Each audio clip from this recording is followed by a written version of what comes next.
Hello guys! So, ito magko-comment tayo ngayon. Kung hindi nyo kilala, magko-comment tayo sa Toro Family. Happy birthday, Toro Family! Ito, iisa-isahin natin sila yung mga katangian nila at yung mga problema nila sa buhay. Kasi ako, hindi naman ako pan ng mga Toro Family, pero gusto ko kasi yung mga realidad na buhay, yung mga reality, yung mga kanya-kanyang ugali, pagbasa ng ugali, makikilala mo yung mga tao pag yung araw-araw mo silang napapanood. At buti na lang meron tayo nito reality show ng Toro Family ni Tony Fowler. So, lahat ito si Tony, kasi medyo, hindi naman ako addict panonood, pero gusto ko na lang silang panoodin palagi every Saturday. So, updated tayo dyan. Yung huling upload nila is attention ba yon? Yung attention. So, napanood ko na yon. So, wait na lang ulit tayo every Saturday. So, ito yon si Tony, Ika, si Ika ba yun? Tapos si Tito Beans, tapos si Payet, tapos si Papa ni Happy, tapos si Mikay, tapos itong wait lang, may mental block ako tapos itong si Papi, Tyronia, tapos itong si Mama Marie, si Dodong, si Happy, tapos yung pinagbubuntis ni Papi, sino pa ba?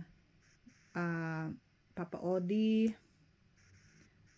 tapos yun nga si Chong Harvey, tapos yung jowa ni tawag dito, jowa ni Paye na si Kiana ba yun? Oo, ni Kiana. Yan, tapos bigyan natin siya ng mga comment yung mga ugali nila. Bigyan natin sila ng magandang comment, tapos yung mga negative comments, mga ganun. Simulan natin. Syempre panghuli natin Mami Oni. Si Mami Oni. Ito guys yung yung huling upload nila, yung attention. Ayan, napanood ko na yan. So, ito, magsimula tayo dito kay Mikay. Kasi trending ngayon si Mikay, diba? Kaya trending siya kasi ang problema niya sa Toro Family, hindi mo problema. Problema niya sa sarili niya. Kasi nga medyo na-obsess siya kay Mami Oni. Na-obsess siya. Minsan niya nag-iisip na ako kung may gusto ba siya kay Mami Oni. Kasi sobra yung pagka-obsess niya sa tao.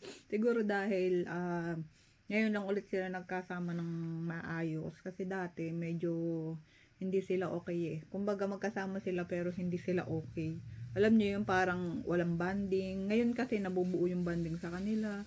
So nagkakwentuhan sila ng matagal, nagkakatabi silang matulog, mga tipong ganun. So parang yung nagka-time sila, na-miss ni parang na-miss ni Mika yung pagiging close nila. So ngayon parang naglalaylo-laylo na kasi nahihirapan din si Mika sa feelings niya about kay Tony. So ngayon nag-iba ata siya ng bahay, lumipat ata siya kay Mama Marie na bahay para i-ano niya yung feelings niya about doon. So, kumbaga, comment natin, okay lang naman ma-obsess, pero yung pakaramdam kasi ni Mikay, di ba? So, na-obsess na nga siya sa tao. Mahirap din yung para sa kanya. Kasi ang hirap labanan nung super love mo yung tao, tapos bigla mong ilulugar yung sarili mo para bigla kang ganun ulit. Yung nawala yung closeness nyo, nasanay ka na ganun kayo, tapos biglang wala ulit. Mahirap yun sa kanya, pero syempre, isipin din niya, di ba, na parang tawag dito, parang lugar-lugar na lang kasi nga may boyfriend, may anak. So, yun na nga, yung issue ni Tyro niya is parang nagsiselos na nga siya. Kasi nga parang wala nang time sa kanya yung mami niya. Kasi nga laging kausap ni Mikay, si Vince din, parang ganun din yung iniisip. So, ayun, yun lang ang comment ko. Dito naman tayo kay sinong sunod? Si Ika. Si Ate Ika.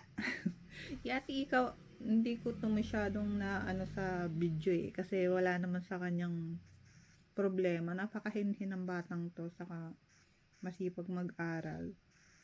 So, ano ba yung mga dialogue niya lagi sa Toro Family? Basta po ako, ginagawa ko. Mga ganun lang. Walang problema kay Ika. Basta nag-aaral siya mabuti. Kasi ang alam ko lang dito kinuha, hindi naman siya kinuha. Parang nag-aral siya ng Toro Family para maging maayos yung buhay niya. Parang ang nag-responsibilidad sa kanya yung Toro Family. Siyempre si Tony. Si Tony yung nagpapaaral sa kanya. So, kailangan nilang ingatan si Ika. Kaya, so anong sabihin ni Tony? At para yung kay Ika. So, mabait na bata naman si Ika, tingin ko. Hindi naman siya pasaway. And then, tapos na tayo kay Mikay at kay Ika. Sunod natin sino pa ba? Itong si Paye. Itong si Paye na ito. Gigil ako nito ni Paye. Ito si Paye, hindi ko maintindihan kung ganun ba talaga yung ugali niya o naggaganon. Alam mo yun, parang kumukuha lang ba siya ng attention sa mga tao para magalit sa kanya o ganun na ba talaga siya? Pero kung ganun na talaga siya, nakakainis talaga siyang kasama kung totoo. Kasi sobrang ano siya, lahat na maarte, yung alam mo yung parang lumugar, 'di ba tayo, yung lumugar ka, yung kaartehan mo, lumugar ka, ganyan. Siya hindi, wala siyang pakialam, basta ganun siya, basta maarte siya, basta magsasalita siya ng masama, maglalabas siya ng masamang salita galing sa kanya, wala siyang pakialam. Ganun yung personality niya kasi. Yung parang kung mainis ka sa kanya, mas iinisin kita. Mamatay ka sa inggit, ganun siya. Yung personality niya kasi ganun. Pero ano siya, yung napaka sinungaling niyang tao. Alam mo yun, yung parang wala na lang sa kanya yung pagiging sinungaling niya, parang okay na lang sa kanya, parang ano niya na yun. Parang common na sa kanya yung mga magsinungaling, magganon, ganyan, ganyan. Kaya lahat ng tao sa kanya naiinis kasi nga iba yung ugali ng batang to eh. Pero syempre, okay pa din siya kasi nga nakakatulong siya ni Mami Oni sa mga work niya, lalo na sa pub. Alam ko yung pub. Kasi parang siya yung ngayon mas napapalapit siya kay Mami Oni kasi siya yung nagtatrabaho sa pub, so parang nagkaka-time silang dalawa. Kasi nga natutulungan niya si Mami Oni ngayon. At about naman sa retoke niya sa uy, pangarap ko yun, baka naman Mami Oni. Pangarap ko yun, magpa-retoke. Pero ngayon, hindi mo na. Tawag dito, yung sa ilong niya. Ang ganda ng ilong niya, sobrang tangos. Pero, may something. So, wait na lang natin siya siguro ang mga after 1 month, 2 months, 3 months. Kasi sa ngayon, may something pa yung ilong niya eh. Yung sabi niya, kamukha niya yung sa yung sa wrong turn. Oo, kamukha niya talaga. Oo, kamukha niya talaga yun. Pero syempre, hindi pa naman siya okay eh. So, maano pa siya. So, wait na lang natin mga 1 month, 2 months, 3 months. So, pag yun ang resulta, edi wow. Edi wow. And then, tapos na tayo sa tatlo. And then, sunod natin si Mama Marie. Okay na okay to si Mama Marie. Ano lang to eh. Cool lang to sa Toro Family. Cool na cool. Pero ano siya. Siyempre, may mga pinagdadaanan din siya. Lalo na kay Papa Odi, di ba? At sa pagiging ina niya dun sa mga bata, yung taging ina niya dun sa anak ni Papi. Parang minamali, kine-question ni Papi yung pagiging pakialamera ni Mami Marie. Pero, para sa akin, okay lang yun. Okay lang naman na alagaan mo yung ibang anak. Diba, friend mo, yung anak niya. Doon mo ibuhos yung pagkasabik mo sa bata na gusto mo magkaanak. Okay lang naman. Pero minsan nga, ilugar din natin. Kasi, diba, ilugar din natin sa magulang ng mga bata. Magulang ng mga bata, kung halimbawa, kung okay ba sila doon, edi okay ka doon. Pero minsan, siguro, nararamdaman siguro ni Papi na siya yung magulang, siya yung dapat ganun, siya yung dapat ganito. So, kaya parang minsan, minamali niya si Mama Marie, minsan nakakabanggit siya ng masamang salita about kay Mama Marie, lalo na pagdating sa bata, about sa mga bata. So, pero wala namang mali kay Mama Marie noon, kasi kahit naman sino, pagsabi ka magka-baby at magka-baby sa pamilya nyo, talagang maibubuhos mo yung attention mo doon. Parang doon ka lang masaya kasi na makipagkulitan, laro sa mga bata.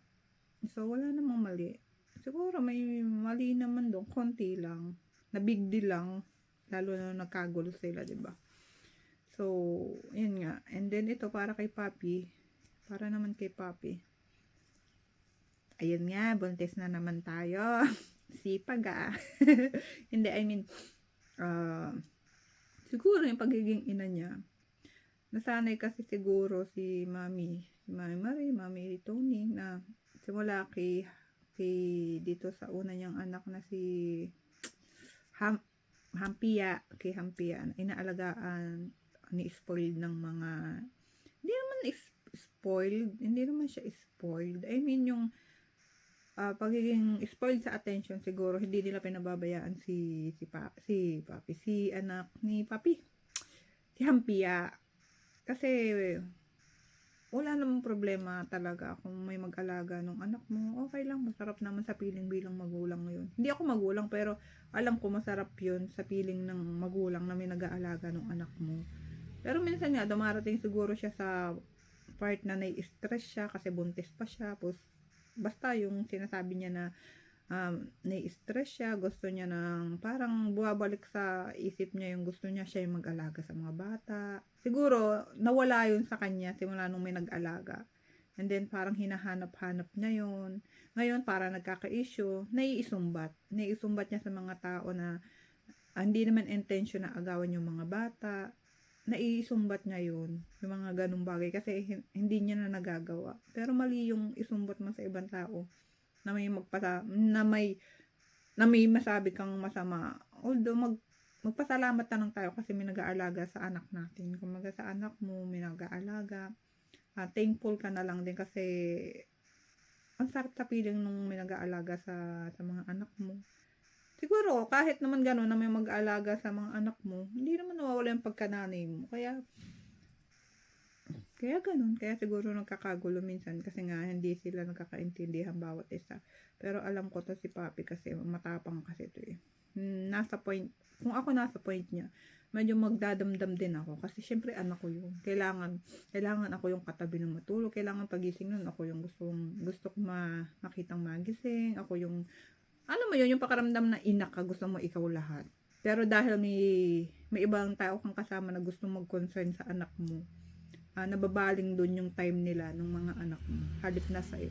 So, kaya, feel na feel ko yan si Papi kahit hindi pa ako nagkakaanak. Kasi, syempre, yung trabaho ko about sa bata dito, sa abroad.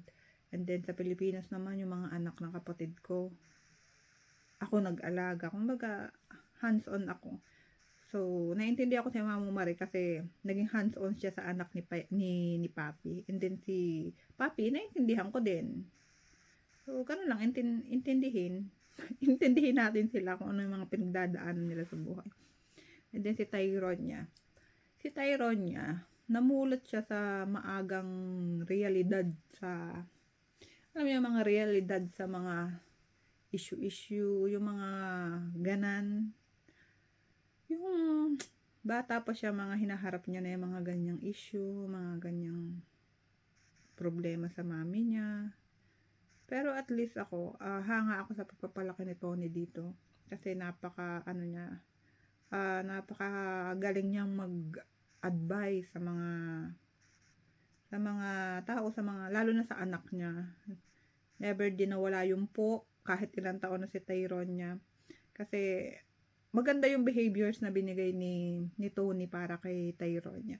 Wala akong masabi. Kasi wala namang problema kay Tyrone niya. Siguro minsan, nabibaby siya kasi nga gusto din niya minsan ng attention. Attention ni Papa Vince niya, attention ng mga tao. Kasi nga sa Toro family, minsan lahat busy. So, minsan nagkakaproblema sila magmami. Pero okay naman si Tyrone niya. Wala namang problema sa kanya. Napakabait na bata. At, ayun nga, next natin is si Harvey. Si Harvey na pumapagitna kay Tony at sa asawa niya.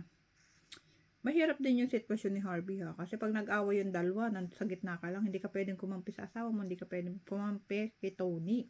So, mahirap yun. Pinsan kasi to ni Tony. So, mahirap yun para kay Harvey, pero syempre, bilang may asawa ka, intindihin mo yung partner mo, intindihin mo yung asawa mo, yung pamilya mo. Kasi kayo at kayo pa rin yung talaga magdadamayan sa bandang huli. Asawa at asawa mo pa rin yan. So, ikaw yung lalaki, so dapat yung mindset mo, ikaw yung bubuo ng maayos na pamilya. Hindi yung babae. Yung babae lang yung nagdadala. Pero yung lalaki dyan dapat yung, alam mo na, pinakahaligi. Na ikaw dapat yung nag-guide sa lahat. Kasi parang tingin ko, pag nag-aaway yung dalawa, wala, tahimik ka lang, parang takot ka makialam. Kumbaga, okay ka naman, advice mo yung kabila, advice mo dito sa kabila. Wala kang pinapanigan, okay yun. Pero, syempre, alam ko kasi ba't ganyan si Harvey, kasi nga, may utang na loob siya kay Tony. Sa dami nang naitulong ni Tony sa kanya, about yung pagpaparehab pa before. Na yung mga napapanood ko yan dati pa. Tapos yung mga ngayon na naging okay na, may sakit sa puso si Harvey. So, kaya minsan hindi nila binibigyan ng stress si Harvey. At, alam nyo na, baka atake. Pero, syempre, bilang may asawa, focus tayo dun sa, although na matutulungan ka ni Tony, tutulungan ka naman ni Tony kahit anong mangyari at maiintindihan ka ni Tony kahit anong mangyari. Pero, unahin mo pa rin yung pamilya mo. Nambaga yung mga anak mo. Kasi masakit bilang sa asawa mo yung hindi mo sila intindihin, lalo na buntis. Syempre, mag-iisip yan ng kaka-stress niyan. So, yun na lang, Harvey, payo. Payo ko sa'yo, bro. And then, dito tayo kay Tito Beans. Kung maging lalaki ako, idol ko talaga to si Tito Beans. Gusto kong gayahin talaga si Tito Beans. Wala talaga ako masabi kay Tito Beans. Sobrang hands-on niya kay Tyrone niya. Super. And then, napakabait na, alam mo yung parang nagsimula sila dati sa ganun, tapos ngayon bigati na si Tony. So, no, parang nandun yung pakaramdam ni Vince na sobrang proud siya kay Tony, sobrang amazed siya kay Tony. Kasi hanggang ngayon, isipin nyo, super level up na yung career ni Tony. Kahit nasan siya makikita mo, si Tony nandyan. Kumbaga, sikat na si Tony ngayon. And then, so, parang nagsimula kasi si Tito Bin sa dance lang, di ba? Yung mga simpleng ano lang. Naabutan ko kasi siya nung kay, sino nga yun? Yung ex ni Tony. Kay Rob Moya pa. Nung nagbablog pa silang dalawa. Wala pa masyadong retokan nun si Mami Oni. Kasi nagbablog pa sila. Yung mahaba pa yung buhok nito dito na hindi naman bagay sa kanya. Mataba pa siya. Hindi ngayon, okay siya. Okay siya sa ngayon. Alam ko pa nga yung love team pa nga niya si yung pinsan ni Tony na parang bye-bye na babae. Basta, yun yung parang love team ni Tito Vince dati. And then, ngayon, wala akong masabi kasi sobrang ano niya, sobrang hands-on niya kay Mami Tony at kay Tyrone niya. Wala akong masabi. Sobrang okay siya sa lahat. Siguro, minsan sumasabog siya. Kasi nga, diba, pag sobrang bait, sumasabog din naman. Kahit papaano. Napapagod din naman yung taong sobrang bait.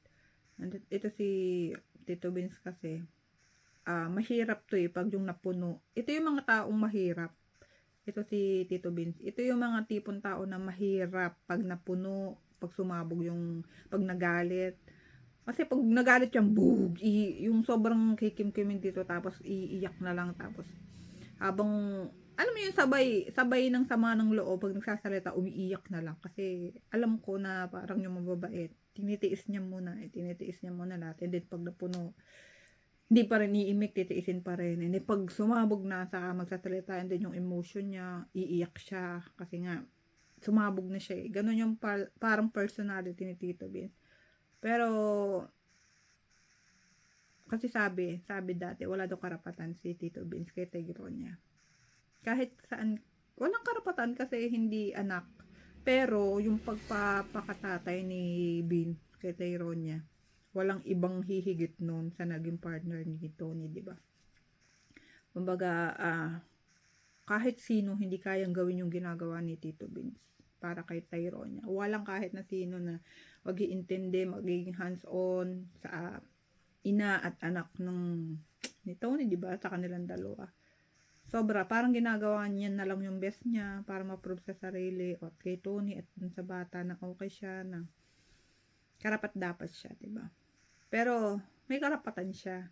Kahit saan dumating, may karapatan siya. Kasi binigay mo yung posisyon na yun sa kanya na alagaan si Tyronia.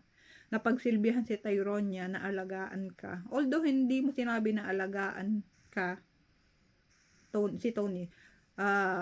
Although hindi mo sinabi na alagaan si Tony, pero dahil nga pure yung intention niya sa inyong mag-ina, ginagawa niya yun. Pero, syempre, nagtiwala ka sa kanyang alagaan si Tyronia, pagsilbihan, or maging hands-on kay Tyronia. Kaya, nandun na rin yung karapatan. May karapatan si Vince kahit anong mangyari. Kahit saan magdating. May karapatan si Vince, hindi pwedeng wala. Kasi pinagkatiwala mo yun sa kanya. Pwede siyang magpayo kay Tyronia sa mga payo na gusto niya. Basta alam niya na tama. Yun lang. Basta may karapatan ka, Vince, may karapatan ka. Tandaan mo yan. Paglalaban natin dyan. And then, dito naman tayo sa mga bata. Si Hampia, wala namang masyadong ganap kay na Dodong. Siyempre si Dodong, baby pa yan. So, wait na lang natin siya after 1 year. And then si Hampia, syempre, alam mo, naawa ako minsan kay Hampia.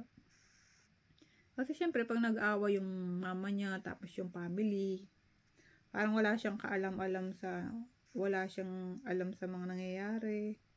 Pero buti na lang baby pa si Hampia. Matalino siya, pero buti na lang hindi siya namulat sa ganung sitwasyon na nag-aaway na nasa harapan. Cute niya ni Hampia. Pampagood vibes ko din yan si Hampia. And then, dito tayo kay Kiana. Si Kiana wala dito sa picture. Hindi naman siya Tor family dito.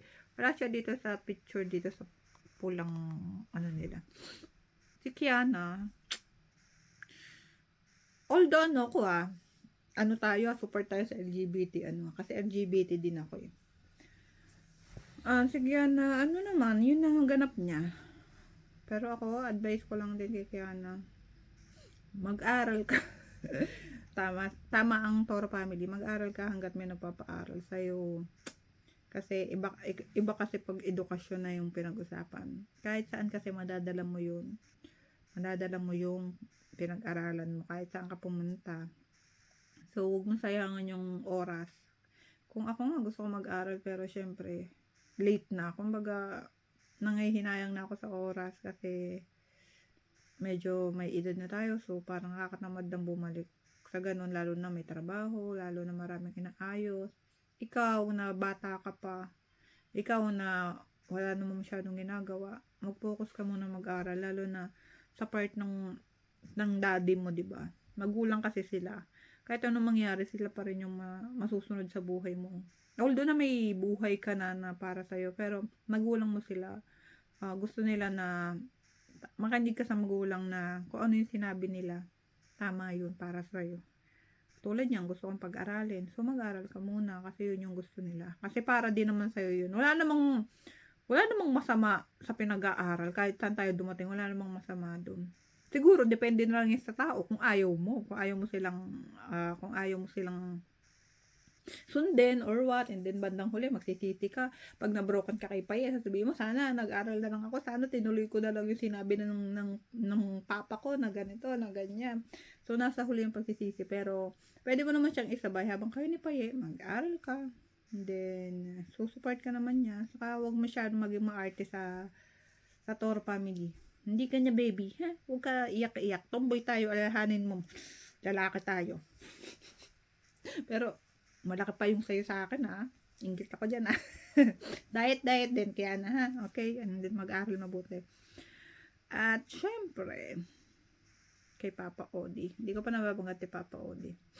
Si Papa Odi, yung nagkasugat sa tuhod, kasi nga, ipinarehab nila and then tumakas sa rehaban. Hindi kinaya ang stress, hindi kinaya ang lungkot. Naghiwalay sila ni Mama Marie kasi nga, parang nagloko daw ng babae daw.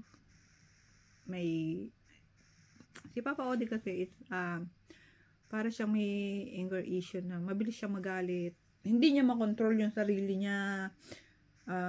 Gusto niya konting kibot, papansinin niya, magagalit siya. Mga ganong tipo. Kagaya nga nung last na parang sa sasakyan na mga pinupuna-puna ni Papa Odi yung mga tao, tapos nagsasabi siya ng bad word. Siyempre, nagalit doon si Mama Marie. Hindi kasi maganda talaga na i-stay mo yung laging galit sa katawan mo. So, dapat pinapakawalan yun. Hindi mo pwedeng i-stay sa loob mo kasi ang hirap din kasamahin ng taong ganun eh. Halimbawa, ako partner mo, hindi mabilis kumagalit. Iba yung isip mo, iba yung pumapasok sa utak mo pag hindi mo nakokontrol yung galit. Siyempre kami matatakot, siyempre kami mag-iisip kami kung dapat ba kami mag-stay sa'yo or what. So, yun lang. Sana magbago si Papa Odi. Tuloy-tuloy na yung pagiging okay niya. At makinig siya sa advice ni Mama Marie. Kasi wala namang in-advise si Mama Marie na mali. Lahat naman tama para sa kanya. So, yun lang. And last natin is, hindi ko kasi nabanggit dito. Hindi ko kasi napakita dito si ano. Wala kasi dito si Kiana at si Papa Odi. Sila lang dito. Doon sa bago nilang picture na mga nakapula. Pero sinama ko sila kasi syempre nandun sila sa pinapanood ko sa reality. And then etong si Mama Tony. Mama Tony! Baka naman. Si Mama Tony. Si Mami Oni. Si Oni kasi. Hindi ko alam kung bakit nagagalit sa kanila sa kanya yung mga tao, no? Kahit pinapanood ko pinapanood ko si Oni. Parang yung yung iniisip ng tao sa kanya, parang ganun din ako. Pero, hindi eh. Kasi may ugali si Tony na gustong gusto ko. May ugali kasi siya na, yung parang siya yung leader.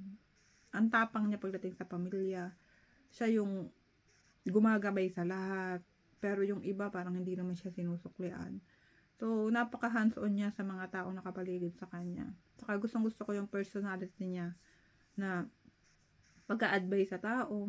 Na although minsan, parang napapansin ko na palagi siyang tama, parang ididepend yung sarili niya kahit may, katulad nun sa pag-aaway nila ni Tito Beans about sa walang karapatan.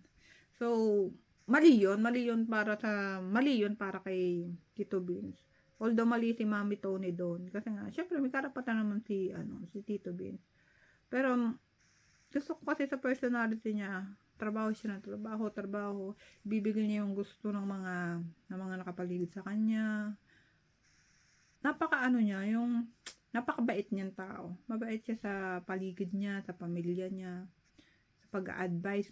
Gusto ko siya pang nag-a-advise sa anak niya. Kasi kahit ganun siyang tao, 'di ba, nakalala naman natin siya. Nag-boom lang naman si Mami Oni nung na-issue na si 'di ba si Jutes. Na-issue na si Jutes and then nag-break sila ni Rob. Tapos ayun nga, bigla siya boom sa mga ganong issue. And then yung nag-live pa siya na iyak. And then ganun na mahaba yung kuko niya na ganun. And then, wala naman. Sobrang amazed lang ako kay Mami Oni. Kasi hindi ko alam kahit mga negative na yung naririnig ko about sa kasi Tony naman, gano'n naman. Ito ka naman yan, gano'n. Hindi ako naapektuhan ako kasi, syempre, pinapanood ko siya. Gusto ko yung personality kasi ni Tony kahit lumaki siya sa ganong style na dancer, di ba? Sinasabi nga nila, daw sila, POK, gano'n. Hindi naman yun dahil ganun si Mami Oni kasi na-handle niya yung anak niya na maayos. Na-handle niya lahat ng kasama niya sa bahay. Maayos naman siya yung leader. So, nagtatrabaho talaga siya, pumapasok talaga siya kahit pagod.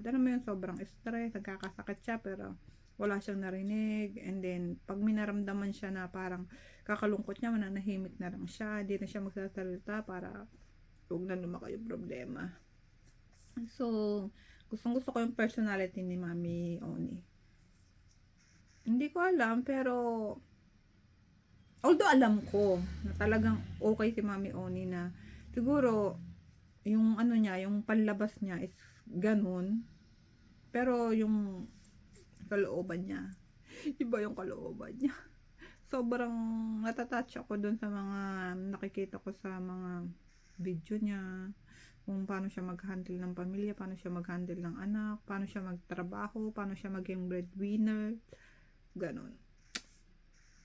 Sana napaliwanag ko ng maayos kahit hindi maayos.